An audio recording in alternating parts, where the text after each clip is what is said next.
ও বন্ধুগণ, আমার ভাইরা, ও নবীর উম্মতের দল, আমার আপনার দরদি নবী সাল্লাল্লাহু আলাইহি ওয়াসাল্লাম মরুভূমির মধ্য দিয়ে কোনো একটা জায়গায় অতিক্রম করে যাচ্ছিলেন।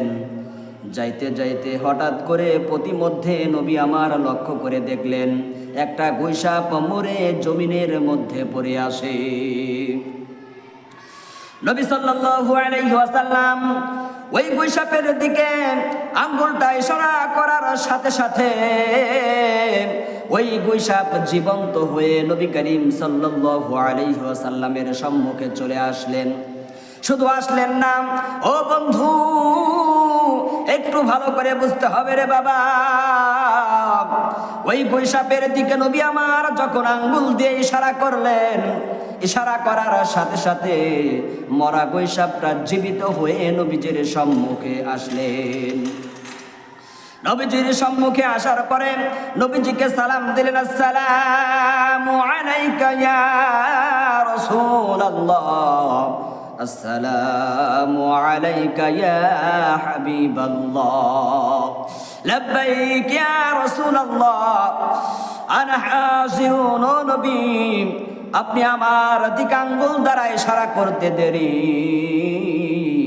আমি মরা গুইসাপের মধ্যে জান দিতে আমার আল্লাহর পক্ষ থেকে দেরি করা হয় না। আল্লাহু আকবার।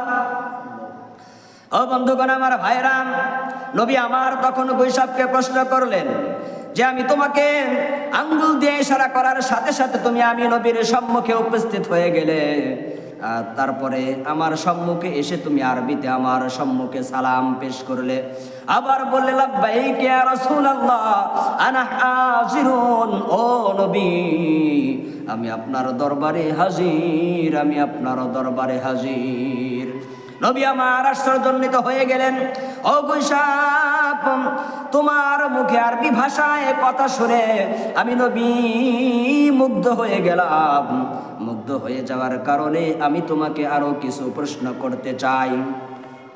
ওই গুইসাপ বললেন, ইয়া রাসূলুল্লাহ, ইয়া হাবিবাল্লাহ, আপনি আমাকে প্রশ্ন করবেন, এটা তো আমার জন্য বড় সৌভাগ্যের বিষয়। ও নবী, আপনি আমাকে প্রশ্ন করুন, কি জানতে চান?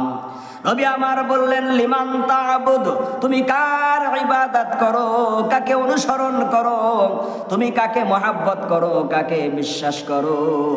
তখন ওই গুইসাপের জবান থেকে বের হয়ে যায়, বন্ধুগণ আমার ভাইরা, ওই গুইসাপ তখন বলতে লাগলেন, অফিল বাহরি সাবিলুহু,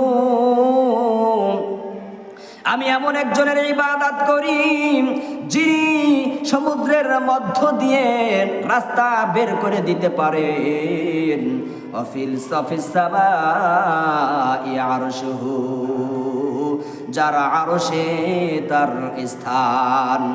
ও বন্ধুগণ আমার ভাইরা, ওই গুইসাপ আরো উত্তর করলেন, অফিল জান্নাতি রহমাতুহু, জান্নাতে যার রহমত আসে, অফিল আরদি হিসাবুহু, এবং জমিনের মধ্যে যার রাজত্ব কায়েম আসে। আনা আবুদু, আমি তার ইবাদত করি, আমি এমন একজনের ইবাদত করি